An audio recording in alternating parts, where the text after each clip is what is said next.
नमस्कार सर, मेरा नाम अशोक वीर यादव एडवोकेट और मैं आप सभी के लिए लीगल एडवाइस वीडियोस अपलोड करता हूं जो कि आप सब उसको लाइक करते हैं, पसंद करते हैं, शेयर करते हैं और सब्सक्राइब भी करते हैं। अब तक नहीं किया तुरंत करिएगा और दूसरे लोगों तक भी जानकारी को जरूर शेयर करिएगा। सबसे पहले जैसे आपने थंबनेल में देख लिया होगा कि जो 125 सीआरपीसी यानी कि मेंटेनेंस जो कि पतियों के लिए बहुत ज़्यादा दुख देता है, उसको अगर आपने मेंटेनेंस जो है आपकी पत्नी ने आपके बिना कोर्ट में जाए हुए एक्स पार्टी आदेश करा दिया गया है और अब जो है वो काफ़ी समय हो गया, साल 2 साल हो गए हैं या फिर कई और ज़्यादा महीने हो गए हैं, तो उसमें जो अमाउंट है वो भारी भरकम बन गया, लाख 2 लाख या 1.5 लाख के आसपास बन गया है। तो आपको एक पक्षीय आदेश यानी कि सेक्शन 125 सीआरपीसी के तहत जो एक पक्षीय आदेश हुआ है उसको सेट असाइड या फिर रिकॉल या फिर कैंसिल, लोकल भाषा में कह सकते हैं, कराने के लिए सबसे आसान तरीका ये है जो मैं आज आपको इस वीडियो के माध्यम से बताऊंगा। आप नए हैं तुरंत सब्सक्राइब करें और दूसरे लोगों तक जरूर शेयर करें और इस वीडियो को इतना लोगों तक पहुंचा दीजिए ताकि और भी पति जो है वो इस डिप्रेशन से जो गुजर रहे हैं वो इस डिप्रेशन से बाहर निकल सकें और अपने आप को सेफ मोड पर रखकर अपने बचाव में अपनी बातों को कह सकें। बहरहाल बात करते हैं कि सेक्शन 125 सीआरपीसी, जब पत्नी आपके घर पर नहीं रहती है यानी कि ससुराल में अपनी नहीं रहती है और मायके में रहती है, तो वो मेंटेनेंस डीबी 498 के ये 3 केस तो इतने कॉमन हैं कि आपको प्रसाद की तरह मिल जाएंगे। आपने शादी में दहेज मांगा या नहीं मांगा, लेकिन आपके ऊपर दहेज का मुकदमा लग जाएगा।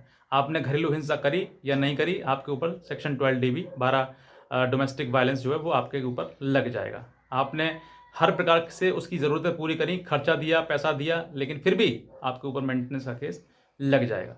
अब मेंटेनेंस का केस या फिर डीबी का केस या 498 केस लग जाना, इसका मतलब ये नहीं है कि आपने वो क्राइम जो उसने कहा वो सब कुछ आपके ऊपर लागू हो गया और आपने वो क्राइम कर दिया। नहीं, कभी कभी ऐसा होता है कि कोर्ट में ये कानून जो बताए गए जैसे डोमेस्टिक वायलेंस है वो सिर्फ और सिर्फ महिलाओं के लिए है। आप पति कितना भी कहे, चिल्लाए, चीखे, लेकिन ये महिलाओं के लिए ही कानून है, उसमें महिलाओं के लिए ही आदेश पारित किया जाएगा, आपके लिए नहीं किया जाएगा। तो आप समझ लीजिए उसी प्रकार से सेक्शन 125 सीआरपीसी है, ये भी महिलाओं के लिए ही बनाया गया है और बनाया इसलिए गया था ताकि महिलाओं के साथ कोई क्रूरता ना हो। लेकिन महिला क्या पता था कि महिलाएं जो है आज उसका दुरुपयोग करते हुए पुरुषों के ऊपर उसका हथियार बनाएंगे उसको।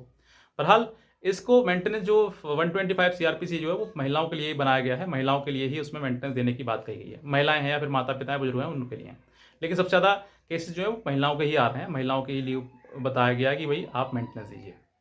बहरहाल बात करते हैं कि जिस प्रकार से आप किसी कारणवश सेक्शन 125 सीआरपीसी यानी कि जो पत्नी ने आपकी मैं केस किया है उसमें आप नहीं जा पाए और उसके बाद जो है कोर्ट ने कई बार आपको सम्मन भेजा, नोटिस भेजा, पैरवी हुई, आपने किसी प्रकार से उसको रिसीव नहीं किया है, रिसीव करना भूल गए या फिर कर लिया और नहीं जा पाए, कोई भी कारण हो सकता है उसके पीछे। और इस बात को पैरवी को मानते हुए कोर्ट ने आपके खिलाफ एक पक्षीय आदेश मतलब एक्स पार्टी आदेश कर दिया। अब करने के बाद जो है कोर्ट क्या करेगा कि आपको जब कोर्ट एक पक्षीय आदेश हो जाएगा उसके बाद पत्नी जो है फिर उसके बाद एक और केस करेगी उसी में एग्जीक्यूशन, यानी कि उसको जो अभी कोर्ट ने बांधा है उसको भरण पोषण उसको दिलाया जाए। अब वो कभी कभी ऐसा होता है कि पति नहीं जा पाता है एग्जीक्यूशन के बाद भी, उसके बाद सम्मन वारंट वगैरह सब आते हैं तब भी नहीं जा पाता है और फिर काफ़ी लंबे समय बाद वो जाता है तो देखता है कोर्ट ने उसके खिलाफ काफ़ी बड़ा भारी भरकम वो अमाउंट बन गया है और अब जो है वो पत्नी जो है मांगने की डिमांड कर रही है। तो अब ऐसे में क्या करना चाहिए, आपको कोई भी खर्चा उसको नहीं देना है, बिल्कुल जीरो चार्जेस। क्या करना है कि सेक्शन 125 सीआरपीसी में आपका मेंटेनेंस बन गया है, कोर्ट ने बांध दिया उसको, तो आप जो है सेक्शन 126 सीआरपीसी उससे अगला जो है उसमें आप एक आवेदन देंगे, कहेंगे कि इस दिनांक को जो केस जो एक पक्षीय आदेश जो हुआ था उसको सेट असाइड करें और मुझे सुनने का अवसर प्रदान करें, यानी कि मुझे भी सुनने का एक मौका दिया जाए जिससे कि मैं भी अपनी बात रख सकूं, क्योंकि ये जो है एक तरफा हुआ है। तो एक मैक्सिम है ऑडी अल्टरम पार्टम, जिसके तहत जो है आपको एक से एक अवसर दिया जाएगा, आपको मौका दिया जाएगा कि आप भी अपनी बात रखें और रखने के उपरांत जो भी दोनों की बातें सही आती हैं कि पति पत्नी जो ने दोनों तरफ से जो भी बातें आती हैं उस दौरान क्या सत्य फैक्ट जो है वो निकल कर आते हैं, उसी के आधार पर उस मेंटेनेंस को बनाया जाएगा, दिया जाएगा या नहीं दिया जाएगा ये निर्णय की बात है, ऑनरेबल कोर्ट की बात है कि वो दिया जाता है या नहीं दिया जाता है। अगर किसी प्रकार से पति ने क्रूरल्टी करी है, पति जबरदस्ती उसको घर से निकाल रखा है, कुछ कोई और चीज़ है तो ही देना पड़ेगा, अदरवाइज नहीं देने आवश्यकता है। अब बहुत से वकील ये भी कहते हैं कि सर, पर वकील तो ये कहता है कि मैंने पत्नी ने मेंटेनेंस केस डाल दिया तो अब तो देना ही पड़ेगा। नहीं, गलत। ये गलत प्रैक्टिस में आता है। पत्नी ने मेंटेनेंस के केस डाला है मेंटेनेंस माँगने के लिए। अब आप देना है या फिर नहीं देना है, ये कोर्ट तय करेगा, ना कि पत्नी। ये पत्नी ने डाल दिया तो मेंटेनेंस देना होगा, नहीं।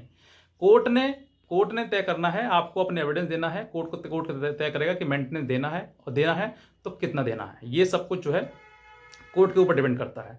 तो इस चीज़ के लिए आपको एक पक्षीय आदेश जो है वो इस तरीके से रिकॉल हो जाएगा। रिकॉल या फिर सेट असाइड बोल सकते हैं उसके लिए। रिकॉल हो जाएगा जब आप एप्लीकेशन देंगे तो कोर्ट में जाके, और कोर्ट जो है उसको आपको सुनते हुए रिकॉल कर देगा। और रिकॉल करने के दौरान जो है, जो अब तक आदेश हुआ था, यानी कि जो अब तक का जो आपका पेंडिंग अमाउंट पड़ा था, वो सभी का सभी ज़ीरो हो जाएगा। यानी कि वो जो अब तक कह रहे थे सर लाख, 1.5 लाख, 2 लाख हो गया है, वो सब ज़ीरो हो जाएगा और फाइल वो फिर से शुरुआत से ABCD फिर सीढ़ियाँ चढ़ेगी और वहाँ तक शुरुआत हो जाएगी।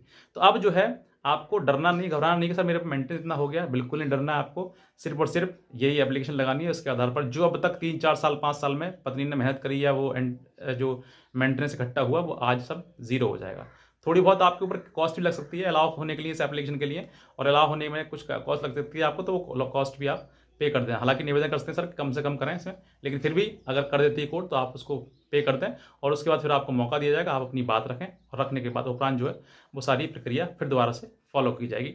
बस इतना कहना चाहूँगा। अगर आप ये वीडियो अच्छा लगा, संतुष्ट हैं आप, ज़रूर इसको शेयर करें दूसरे लोगों तक और सब्सक्राइब जरूर करें। बाकी आज का वीडियो देखने आपसे बहुत धन्यवाद।